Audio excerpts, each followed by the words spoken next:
자, 김시우 선생 2번 들어가고 있습니다.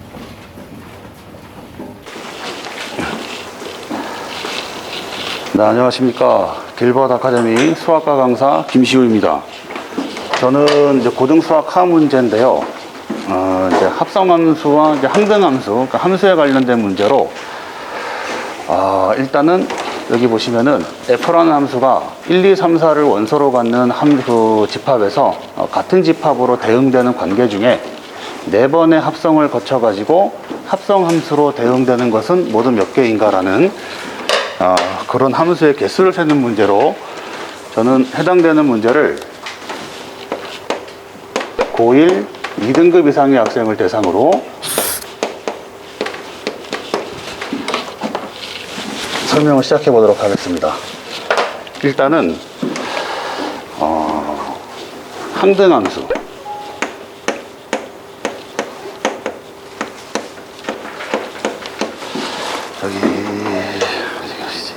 임재현 선생님, 항등함수라는 함수는 어떻게 대응되는 관계를 가져야 됩니까?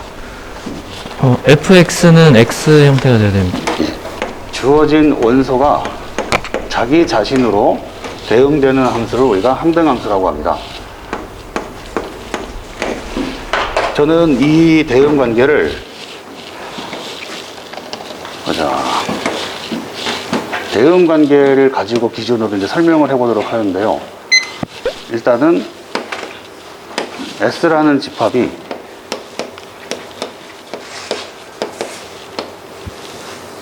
이렇게 4개의 원소를 가지고 있고,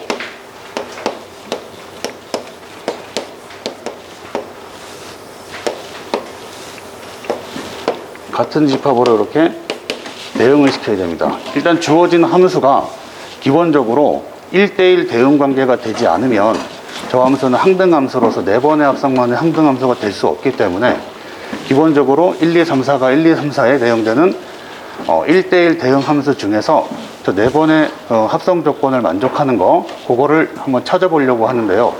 가장 기본적으로 생각할 수 있는 거는 4개의 원소가 모두 자기 자신한테 대응되는 관계를 설명할 수가 있어서 저는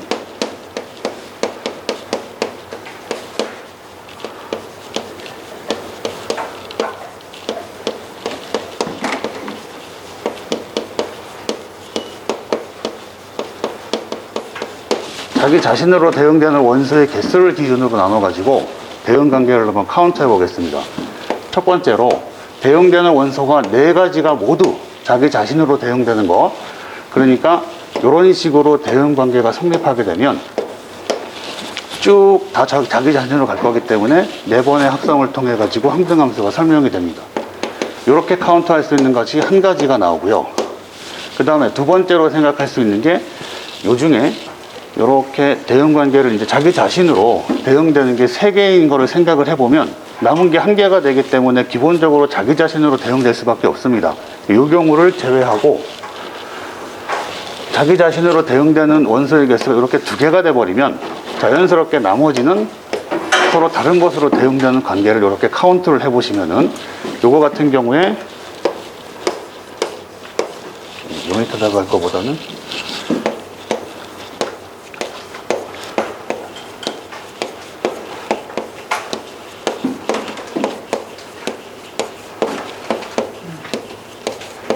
이렇게 해서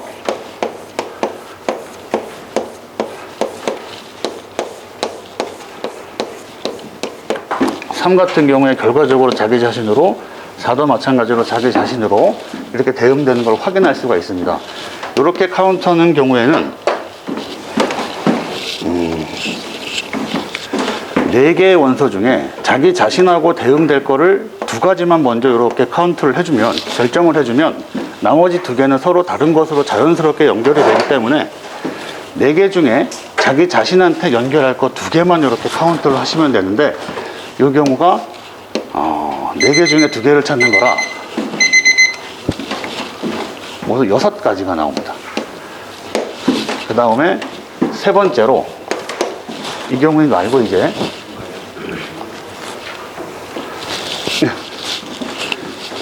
그 다음에 하나만 만약에 이렇게 자기 자신으로 대응되고, 세 번째 같은 경우에는 자기 자신으로 대응되는 원소의 개수가 이제 한 개를 생각을 해볼 건데, 이 경우에 모두가 다른 원소가 이렇게 돼버리면 이 세 가지 원소 같은 경우에는 세 번의 합성만으로 자기 자신으로 대응되는 경우가 발생합니다. 그렇기 때문에 네 번째 합성을 하게 되면 처음 모양처럼 이런 함수 대응 관계가 성립하기 때문에 항등함수가 되지 않습니다. 해서 이제 남은 가지수가 자기 자신으로 대응되는 원소의 개수가 한 개도 없는 경우, 그러니까 모두 다 다른 것으로 이제 대응되는 원소를 찾아야 되는데, 이 경우가 이제 예를 들면 이런 식으로 다 다른 원소를 이렇게 가져가게 되면은 네 번째 합성 같은 경우에 자기 자신으로 모두가 대응이 됩니다. 이 경우에 찾는 가지수가 2등급 이상의 학생 같은 경우에 이제 중학교 때부터 서로 다른 것으로 이렇게 대응되는 경우에서 세는 경우를 9가지로 암기를 하고 있는 경우가 있으면 제일 베스트로 빠르게 되고, 이 경우에 혹시 이거를 모르게 되면 수용도를 통해 가지고 예를 들어서 이렇게 있으면 1은 2로 대응되고, 이렇게 대응되고, 그 다음에 2가 3으로 대응되고,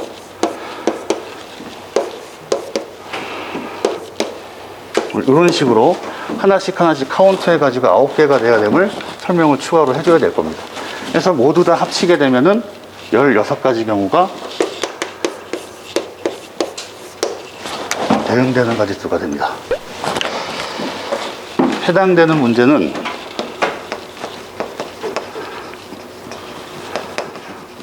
함수에 이제 여러 가지 함수가 시험 범위에 포함되는 경우에 출제율이 제법 높은 문제고, 그 다음에 2등급 이상의 학생들을 대상으로 난이도는 3.2 정도가 되지 않을까, 그렇게 예상해 봅니다. 기본 함수 개념 이용해 갖고 잘 설명해 주셨고요. 판서도 진짜 깔끔한 것 같고, 이제 목소리 좀 커지면 좋은데, 옛날보다는 더 많이 좋아지셨지만 그래도 좀 강조할 부분에 좀 더 포인트도 줘가지고 얘기했으면 좀 더 좋았을 것 같습니다. 경우의 수 이제 나눠가지고 함수 개수 구하는 것도 지금 뭐 FA가 A가 되는 그 개수에 따라 갖고 설명해 주신 것 같은데, 이제 그런 기준 같은 거 어떤 거 기준으로 4개, 2개 연계가 됐는지 그런 부분에 대해서 등급 외적으로 좀 더 구체적으로 얘기했으면 좀 더 좋았을 것 같습니다. 우리 김시호 선생이 아주 강의를 단정하게, 아주 단정하게 표현할 수 있는 그런 강의를 합니다. 그러다가 아까도 얘기했듯이 본인의 목소리만 좀 키우면은 웅웅웅 이렇게 몸무게를 실으면 굉장히 아주 훌륭한 강의로 마감할 수 있죠. 그래서 저런 내용들이 강의를 진행할 때, 만약에 지금 초등부, 중등부로 강의하고 있기 때문에 지금 고등학교 1학년 과정의 저 내용들을 설명하면서 혹시 본인이 곁들여서 중학교 2학년, 3학년에 어떤 내용과 연계될 사안이 없는지, 그런 사안도 점검을 미리 해놓고 와서 설명하면 그 밑에 단계 등급 애들은 훨씬 더 편하죠. 그래서 고등부 선생님들이 항상 수학, 영어 그거 주의해야 될 것은 중학교 과정 때 이 단원과 어떻게 연계되는 단원이 어디, 어떤 단원이 있지 설명하면서 그런 설명을 끌어다 쓰는 거죠, 이렇게. 그래서 고등부 선생님들은 중등 과정을 늘 기억하고 있어야 되고, 또 중등부 선생님들은 고등 과정을 어떻게 활용되고 있는지 그런 내용까지를 강의에서 홈에서 넣으려고 예를 써보세요. 자, 수고했습니다.